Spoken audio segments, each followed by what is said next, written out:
It's time to break down the biggest stories of the day. This is the top 3 stories of the day on KSLSports.com. 97.5, the KSL Sports Zone. Jacob in 97.5, the KSL Sports Zone. Jake Scott, Ben Anderson, thank you for making us part of your day. It's time for the top 3 stories of the day at KSLSports.com, sponsored by J. Brooks Jewelers. Cherish your love with J. Brooks Jewelers. Explore their expertly crafted engagement rings made from the finest materials. J. Brooks Jewelers. All right, Christian, where do you want to start today? Number 1, the Utes, 2-0. They are rising in the AP poll. Of all the weeks to take a jump, it was last week. Is it funny that that's the reaction that I had to Utah taking a jump? Like, they should have taken that jump last week. The win over Cal Poly. Like, is UCLA better than Cal Poly? I'll give UCLA the benefit They're of the doubt. 0-2, and they did just lose to UNLV, and they looked pathetic doing it. Yeah, Deshaun Foster might not know what he's doing. He's awful. Yeah, oh, man, he's he bad. might have no clue. But I'll give him the benefit of the doubt that they're better than Cal Poly. Well, look, Utah has scored 7 points or whatever it is through their first 2 games. 112 points. I'm not doing math, but the offense is good. Some of the major questions you had about Utah, again, have been answered so far. The offense is really good, and we know the defense is going to be very consistent and solid. I'm not sure this is going to be Utah's best defense we've seen historically, but the offense should make up for a lot of that. So, I think we know the offense is at least serviceable. I don't know if I'm going to weigh in on it's really good front yet. Okay, it just based on competition. I'm not saying it's not going to happen. I think that's very fair. Seen a lot of different offenses come and go, and some have more success than others. But there's not been any moment where Utah's offense has struggled through 8 quarters, right? They are just cooking. That would lead you to think that, the wheels are wobbling a little bit. No, maybe depth at the receiver position or something nitpicky like that. Receivers have been Utah receivers for the most part. Right. So, I don't get me wrong, but steamrolling Cal Poly and UCLA doesn't appear to be anything to write home about. I do think Devin Dampier's been better than I expected.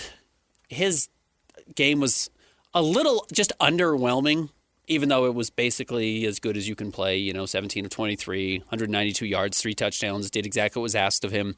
He's been more efficient. Again, his decision-making has been much better. He barely ran the ball against Cal Poly, which I think was great. I was worried that his default over and over, and if you watched the NFL game last night, they just hammered it over and over, that early in his career, Lamar Jackson's default was just run the ball.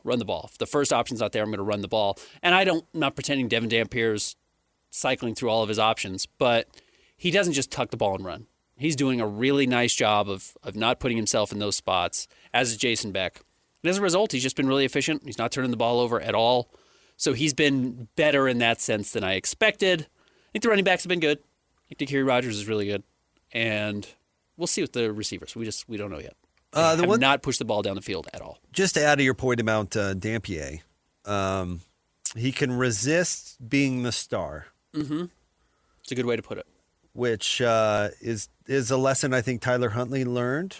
You can go look kind of back through his career, but yeah, he probably could have gone out and had a 200, 100 yard, type performance or whatever, and however many touchdowns, but.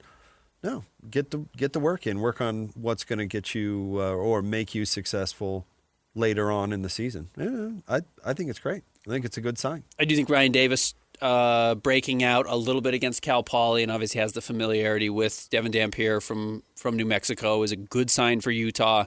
Just making some catches that you haven't traditionally seen from Utah receivers, including the one where he went up and got it over the middle, I thought was really impressive. And then the throw from Devin Dampier, was that to Bentley? At the pylon was as a pretty special throw. That's maybe the best throw we've seen in the state so far this year. That was really, really impressive. And maybe that's who Devin Dampier is. Maybe he's just a good touch guy. Maybe he doesn't have that great deep ball. We have not seen them really attempt it at all. Probably going to have to at some point to catch up in a firefight if Utah finds itself in it. But I think offensively, those have been the positives. Defensively, if you're ready to move on to the defense, I think seeing some guys like is it Jackson Benny breaking out is like, that was not a name we were expecting at all. So that's a really good sign for Utah. And we did kind of expect breakouts because we always see breakouts. We always see guys step up. And, yeah, I mean, John Henry Daly, of course, springs to mind as well. But yeah, I think there's not much to panic about with Utah. They look back to like last year was the exception and not the rule, and that the offense is going to be a pretty good fit. I don't have any other reason to doubt it. Some mistakes in pass coverage that have not burned them. You know, Nico Iamaleava missed a pass early. I think it was their first drive against Utah on a guy running wide open. That would have been 7. And then Cal Poly's just their quarterbacks were not good. But a couple of times where Utah corners got beat, which is where I wonder if we will see Smith Snowden less on offense because you have to rely on him more. The nice thing is Jackson Benny moves in and plays the slot. You heard Witt talk about this, plays nickel, and that allows Smith Snowden to play on the edge, which is better. And then you got to just figure out what the other side of the field is going to look like. I wonder if we're going to see less Smith Snowden on offense as the season goes on, because of that reason. It depends. How productive is the offense? Yeah. I actually think it has very little to do with the defense. I think it has everything to do with the productivity of the offense. The defense a couple of years ago, for example, really could have used Sione Vaki more, but the offense wasn't going to move the football at all unless he played running back. So I think that has more to do with how the offense is going. And if they don't need Smith, then, you see him focus his attentions where needed. Yeah. All right, next.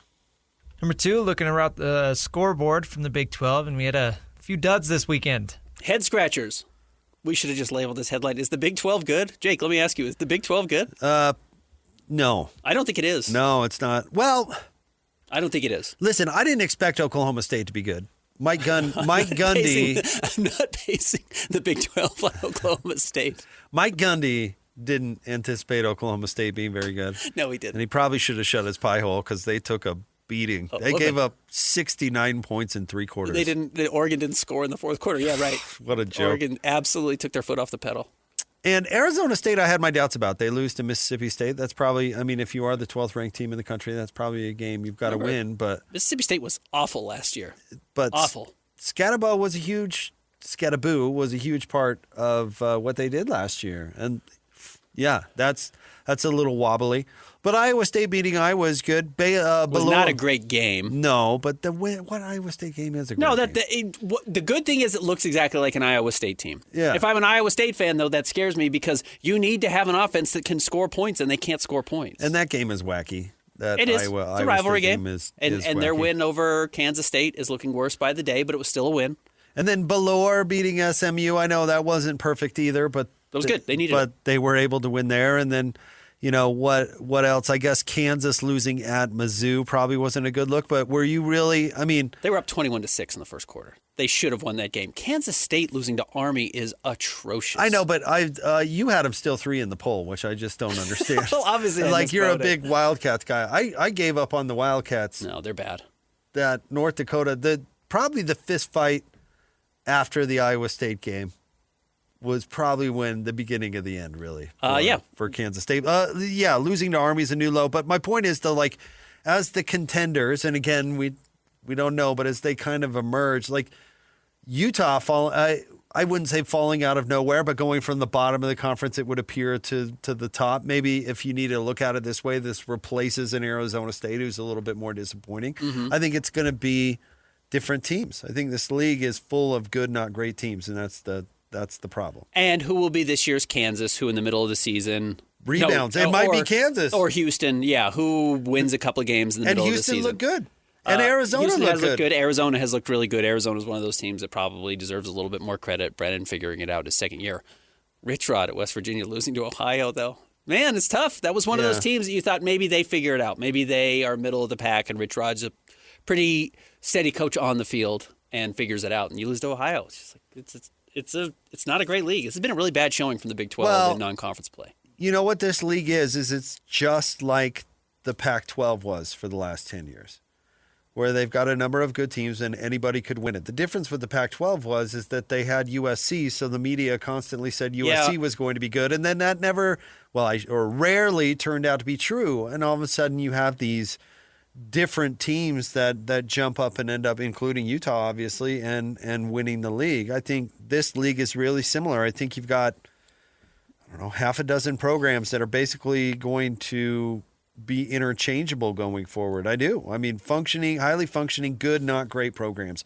And it'll It's the reason why we pretend the ACC is better than the Big 12. I don't mean we, but you get what I'm saying. I think the ACC is better than the Big 12. I don't at all. Okay. But the top teams are good, maybe great, and the AC and the rest of the league is such garbage. It is. Such garbage. And so Florida State might be a great team this year out of nowhere. Miami might be pretty good.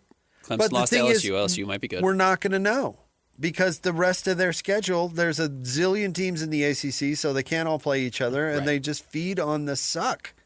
That is that league. Whereas the Big 12, you gotta have a team to make it through the Big 12 and get to the title game. You have to. I agree with that. maybe not Ohio State, but you got to have a team to get through the league because you're going to have to win 3 or 4 tough games against tough teams. That's not true in the ACC. The problem is the ACC, and I know Florida State was awful last year, but what was it, 3 years ago they were in the playoff? Generally, if I were to say who are the good teams in the ACC are going to be, you can tell me the 3 teams. Jake's dying. Wrong way. You can tell me the 3 teams. The problem in the Big 12, at least through now 2 years with this new alignment, is it's changing every game. The nice thing about the Pac-12 was you could pick 4 of the 5 top teams, and then we just picked USC wrong every year. And I don't say we, I just think the media in general, nationally, I always thought USC was going to be good. And really, it was always Utah, Oregon, generally Washington.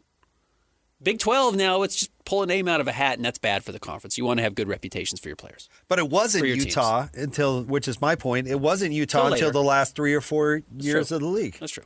And it was Stanford for the first 3 or 4 years, right? And then Arizona State somehow beat that Oregon team with Justin Herbert. I mean, it's full of random examples. UCLA won the division 1 year somehow. Right? Yeah. Washington State was good at the beginning of Utah's run. Colorado won it 1 year. In the Pac-12. Yeah, it was just zany. That's what, and I think it's fun personally. I but do if you're too. looking for like overall respect and if we belong, well, I mean, it's different. No, you want to Google search something that's going to get a ton of hits? Look up Big 12 one bid.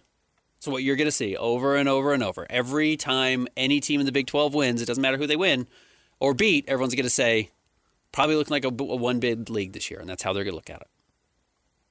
All right, what's next? Number 3, Lauri Markkanen with an all-timer in Eurobasket, sending Nikola Jokic home. Called an audible on our original Really? story. We could have saved that for the next segment, given it its entire segment. I wanted to hear Christian yell, "Go Raiders." I wasn't going to say it anyways, so. You excited about the Raiders? Oh, I don't care. I just wanted to hear Christian yell, "Go Raiders." But both of you are so soft, we can't have any fun ever. What did Lowry do? He one of the greatest upsets in Eurobasket history. I mean, as I saw, there are a lot of people saying, "Is this the greatest upset in basketball history?" And I would say, no, of course not. You know, there are some great. Thurl Bailey beating Houston is up there, and you know the men's national team at the Olympics did not win the gold medal in 2008 on a team that had D Wade and LeBron and Carlos Boozer and Chris Bosh and Kobe. You go down the list. Shout out to those guys, the Redeem team, making it to the Hall of Fame this weekend. But yeah, Lauri Markkanen in Finland, which is a really untalented team. Their starting point guard is Miro Little, who Utah said, "I don't think you're good enough for our team." Utah basketball said, "Miro, I don't think you're good enough to play for us," is the starting point guard on Markkanen's Finnish national team. And they beat Serbia and Nikola Jokic to advance in the elimination tournament. So they are now in the round of 8, and Serbia's out. And Lowry was awesome. 29 points, hit some big shots, great early to set the tone. So cool for Lowry to have a moment, because it's probably been a brutal 24 months for him with what the Jazz have gone through. And cool to see him shine at that level, get some attention. And you know what? I bet the Jazz are happy about it. yet another example, though, Ben, how if the idea is to try, and lose, it might be kind of harder than you think. Agreed. And why it might mean that if Lowry plays like this, he'll be on the move. And the Jazz will be happy he's playing like this when they move him, as opposed to the way he played last season and move him. Like that? But I'm still not convinced try and lose is not out of the picture yet. I 100% agree, especially over the second half of the season. Yep. All right, stay tuned. We'll have more Jake and Ben coming up next. 97.5, the KSL Sports Zone.